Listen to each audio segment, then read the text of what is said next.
Hey everyone, welcome back to Corporate Decoder, the place where we try to find the hidden truth behind corporate filings. And if you appreciate getting straight insights from corporate documents, make sure you are subscribed because we also have a Discord community linked in the description below.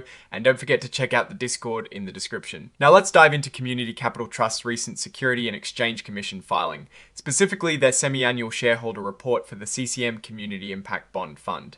It is a look into how this fund has been performing and what it invests in, even though we're looking at a snapshot from November 2025. These reports give us a really good idea about the fund's strategy and its financial health. Usually these reports can be pretty dry, but we will try to pull out the most significant information. Right off the bat, we see the fund's total net assets are quite substantial, at over $3.8 billion. That is a big number demonstrating a lot of investor confidence. It also tells us they are a big player in this space. The number of holdings is also impressive with over 2,500 individual investments. This diversification is generally a good sign, spreading risk across many different assets, and the portfolio turnover rate is at 16%, which suggests they are not actively trading in and out of positions too frequently, implying a longer-term investment strategy. When we look at what the fund actually invests in, US government and agency obligations make up the largest chunk, a whopping 59.1%. This indicates a strong focus on government-backed or related securities, which are typically considered lower risk. Corporate bonds and municipal bonds come next with 13.7% and 12.9% respectively. These are traditional fixed income investments asset. Backed securities make up 3%, and US Treasury obligations account for 8.9%. So in essence, the fund is heavily weighted towards government entities and more traditional bond markets. Now let's zoom in on the top 10 holdings. Companies like Comcast, Prologis, and Toyota Motor Corporation are prominent. We also see significant holdings in US Treasury notes. It is important to remember that while these are the top 10, they represent less than 3% each of the total net assets, reinforcing that diversification we talked about earlier.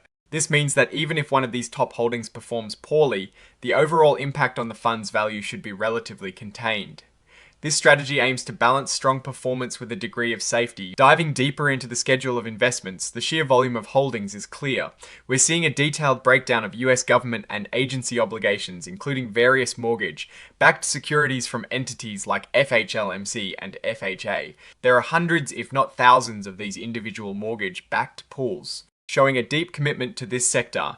It is clear the fund managers are meticulously selecting and tracking a vast number of these specific securities. Let's pull out a few more key numbers. The corporate bonds section listed here shows a total value of over $526 million with a cost of just over $526 million. We see holdings in familiar names like Comcast and Verizon Communications. Interestingly, there are also bonds from entities like the Andrew Mellon Foundation and the J. Paul Getty Trust. It is worth noting the diversity of corporate bond issuers, indicating a broad approach to corporate debt investing, from major corporations to large non-profits. The reporting here highlights values at over $174 million for the financial sector alone, showing a significant portion dedicated to this area. Then there are the municipal bonds, with a total value nearing $500 million. This category is broken down by state, showing substantial holdings in California, Colorado, and New York. For instance, the California section lists over $27 million in various municipal bonds. These are investments in debt issued by states, cities, and other governmental entities. They are often attractive for their tax-exempt interest at the federal level. The sheer volume here underlines the fund's strategy to capture yield from a wide array of municipal issuers across the country, indicating a significant focus on this potentially tax-advantaged income. And looking at US Treasury obligations, a significant portion is invested in Treasury notes, valued at over $343 million. This further reinforces the fund's emphasis on government-backed securities, which are generally considered very safe. These notes have various maturity dates and coupon rates, demonstrating a tactical approach to interest rate management within the Treasury market. P notes to financial statements, the 30th of November 2025 TPP, Note 1 Organization and Significant Accounting Policies, FEP Security Valuation, FEP Security Valuation. FEP, what is really interesting is how they value their assets. Since they hold a lot of investments that aren't traded on major stock exchanges, they use a system called fair value. The advisor, which is like the main decision maker, uses its best judgment to figure out the price. This means using models and estimates, especially when market prices aren't readily available. They classify these valuations into 3 levels based on how reliable the pricing information is. Level 1 is for things with readily available prices, Level 2 for prices that are observable, but not quite as direct, and Level 3 for when they have to use their own models and significant unobservable inputs. In this report, they mentioned that only a small amount, about $4.8 million, falls into Level 3. This suggests that most of their holdings have relatively clear market values, which generally reduces valuation uncertainty. PP statements of changes in net assets DBP now. Let's look at how the net assets have changed. For the period ending the 30th of November 2025, the fund saw a net increase of over $157 million from its operations. This is a healthy sign, meaning the fund generated more income and value than it spent. However, distributions to shareholders were over $63 million. This means they paid out a good chunk of that income to investors.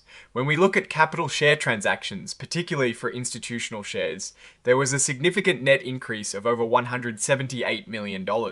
Showing a lot of new money coming into that share class, it is a dynamic picture of money flowing in and out, but overall leading to an increase in the fund's total net assets.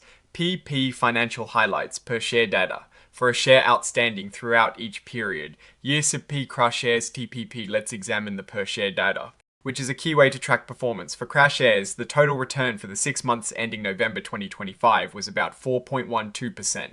Looking at the full fiscal year ending May 2025, it was 5.13%. While these returns are positive, it's important to compare them to previous years. Longer terms have been negative, like in 2023 and 2022. This highlights the ups and downs of the bond market and the impact of interest rate changes. The expenses for CRA shares are reported at 0.87%, which is a significant factor in overall returns. It means a nearly 1% chunk of your investment goes towards fees. Institutional shares and DP for institutional shares, the total return for the same 6 month period was 4.36%, slightly better than CRA shares. The expense ratio here is notably lower at 0.42%, which is a big advantage for investors. Lower fees mean more of your investment's performance stays with you. Their net investment income ratio is 3.51%, which is pretty decent. This suggests that even with market fluctuations, the fund is generating consistent income. Retail shares DIPP retail shares saw a total return of 4.07% for the period. Similar to CRA shares, however, their expense ratio is higher at 0.77%. It seems like different share classes within the same fund can have quite different cost structures. When we look at the portfolio turnover rate, it is consistently around 16% recently. This means they are not aggressively trading the fund holdings.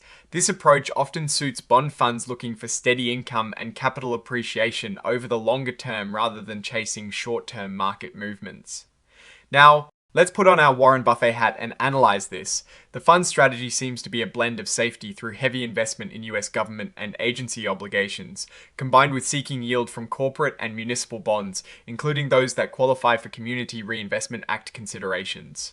The CRA aspect is particularly interesting. It means the fund may prioritize investments that help meet regulatory requirements for banks, which could mean holding assets that aren't just about maximizing returns, but also about generating positive social or economic impact. This dual objective can sometimes lead to different performance profiles compared to funds solely focused on maximizing profit. Risks and opportunities are present as always. The heavy concentration in mortgage-backed securities, while offering yield, also carries interest rate and prepayment risks. The report does a good job of laying out various risks like credit risk for corporate bonds, interest rate risk, which is huge for any bond fund, and even regulatory risk concerning the CRA rules themselves. The fact that they detail these risks means they are aware of them and are navigating them. The lower fee structure for institutional shares is a clear advantage for larger investors. For retail and CRA investors, the higher fees eat into returns, which is a trade-off for potentially unique impact-focused investments. In conclusion, the CCM Community Impact Bond Fund appears to be a diversified fixed income fund with a significant allocation to government and agency securities, alongside corporate and municipal bonds with a strategic focus on CRA qualifying investments. While performance has been positive in the recent period, historical data shows the volatility inherent in bond markets, especially given interest rate fluctuations. The expense ratio differences between share classes are a critical factor for investors to consider. The fund's impact investing strategy adds a unique layer, but investors must understand that this may influence performance and that their personal views on impact may differ from the fund's selections. Alright, that is our breakdown of Community Capital Trust's latest filing. What is your take on these numbers and what they signal for the company's future? Drop your thoughts in the comments. If this analysis was valuable, hitting that like button really helps, and subscribe for more deep dives. Thanks for watching. See you next time.